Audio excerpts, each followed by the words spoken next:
ఏంటి అలంకారములు? పరిశుద్ధ అలంకారములు ఏంటి? పాత నిబంధన పక్కన పెట్టండి, కొత్త నిబంధన ప్రకారం మాట్లాడండి.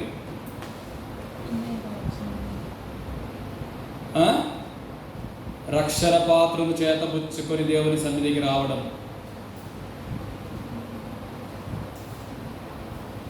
దేవుని ఆత్మ అభిషేకమును పొందుకొని దేవుని సన్నిధికి రావడం,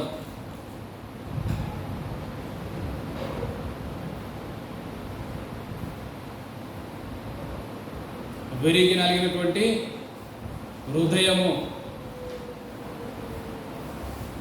అది దేవుడికి ఇష్టమైన బలి.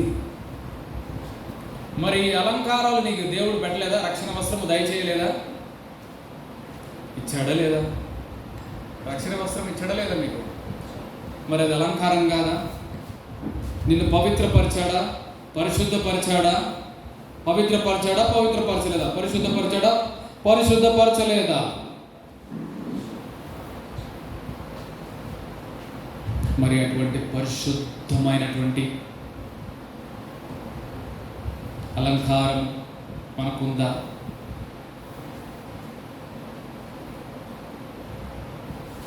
ఇవన్నీ ఇప్పుడు ఆమె చదివిన మాటలన్నీ మామూలుగా మనం యొక్క జీవితానికి అలవాటు చేసుకోవాల్సినవి.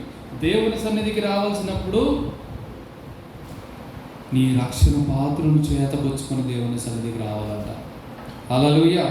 ఎలాగా? రక్షణ పాత్రను చేతబుచ్చుకొని దేవుని సన్నిధికి రావాలి. యెషయా గ్రంథం 61వ అధ్యాయం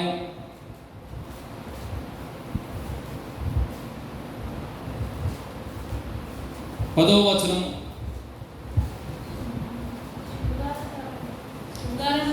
శృంగారమైన పాగా ధరించుకొనిన పెళ్లి కుమారుని రీతిగా ఆభరణములతోనూ అలంకరించుకొనిన పెళ్లి కుమార్తె రీతిగాను ఆయన రక్షణ వస్త్రములను నాకు ధరింపజేసి ఉన్నాడు.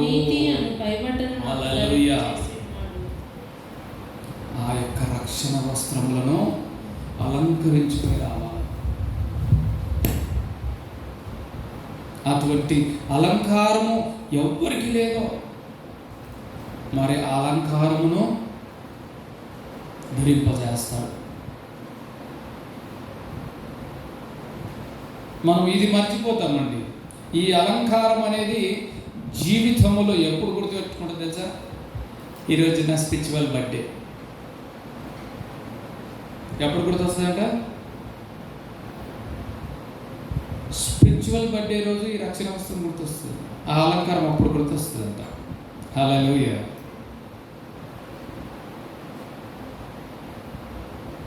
నీకు రోజు గుర్తుంటారు, రోజు గుర్తు చేసుకోవాలి దీనిని.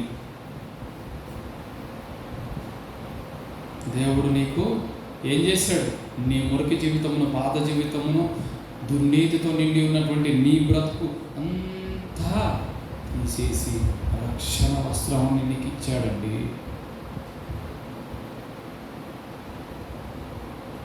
అటువంటి అలంకారమును నువ్వు చేతపుచ్చుకొని, నేను దేవుని చేత రక్షించబడ్డాను, దేవుని చేత విడిపించబడ్డాను, నేను పవిత్రపరచబడ్డాను, నా పాత రోత జీవితాన్ని నేను సమాధి చేసి నూతన సృష్టిగా నేను జన్మించాను అనేది ఎప్పుడండి? తొలి దినాల్లో కాదు, ప్రతిరోజు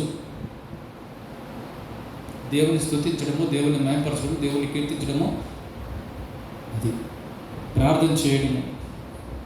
చివరిగా దీనుండు నాయన, నన్ను, ఏ అర్హత లేని నన్ను, ఎందుకు పనికిరాని నన్ను నీవు చూసావు, నీవు ప్రేమించావు, నీవు నన్ను ఎన్నుకున్నావు, నీ యొక్క రక్షణను నాకు అనుగ్రహించావయ్యా.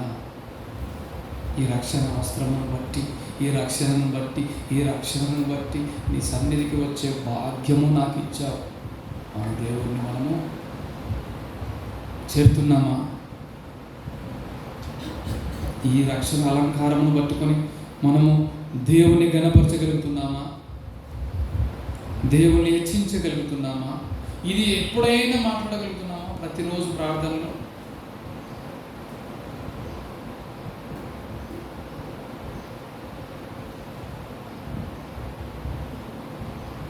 ప్రార్థనలు నేను అనేది.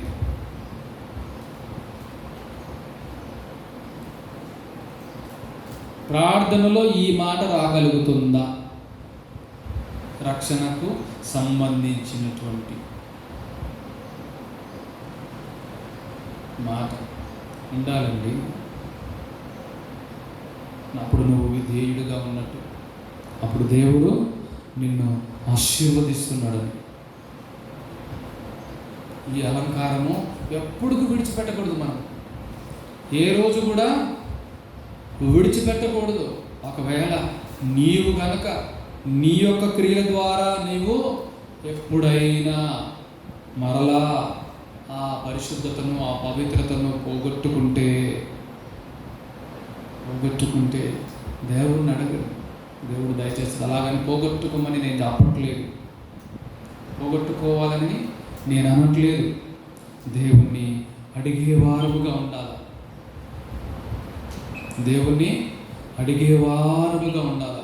చూడండి 51వ కీర్తనలో ఈ మాట దేవుడు అంటున్నాడు.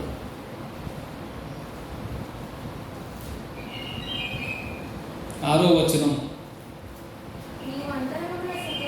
నీవు అంతరంగములో సత్యమును కోరుచున్నావు.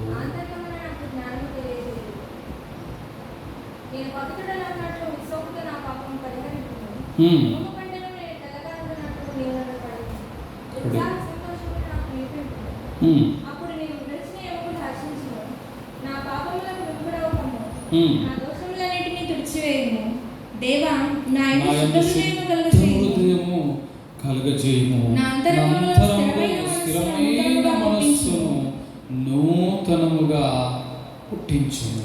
నీ సన్నిధిలో నుండి నన్ను త్రోసివేయకుము, నీ పరిశుద్ధాత్మను నా ఎదురు నుండి తీసివేయకుము. నీ రక్షణానందము నాకు మరలా పుట్టించుము. సమ్మతి గల మనస్సు కలుగజేసి నన్ను దృఢపరచుము.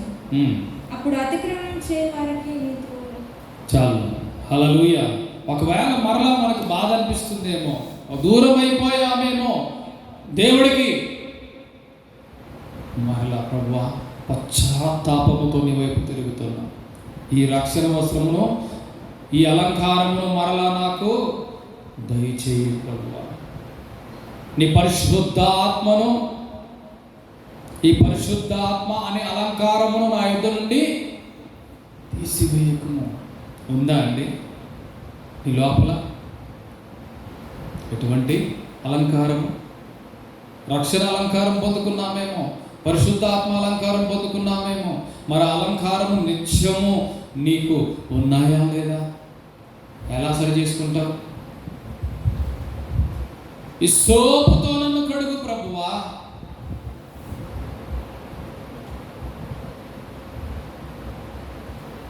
మనం చేత పట్టుకుని రావాలి. నేను అయిపోయా, once I got a ticket and ఇంక లేదు, ఇంకా మళ్ళీ ఏం అడగాల్సిన పని లేదు, వచ్చేసింది అంతే, నేను ఫ్లైట్ ఎక్కడం ఒకటే ఆలస్యం కాదండి. ప్రతినిత్యము దేవుణ్ణి అడుగుతానే ఉండండి. అలాగంటే నేను ఎప్పుడు పాపం చేశాను, నేనేం పాపం చేయలేదే, నేనెందుకు అడగాలి, నేను పవిత్రులను, పరమ పవిత్రులను అనుకోకూడదు. అనుకోవడానికి వీల్లేదు. మన నీతి దేవుని ఎదుట మురుగుగుడ్డ వంటిది. కాబట్టి ప్రభువా నిత్యము గడుగునను, నా హృదయంలో సత్యమును కోరుతున్నావు కదా, ఆ సత్యము ఎల్లప్పుడూ ఉండాలి. కాబట్టి ఈ యొక్క అలంకారము చేతబుచ్చుకొని దేవుడి సన్నిధికి రావాలండి. హల్లెలూయా, హల్లెలూయా.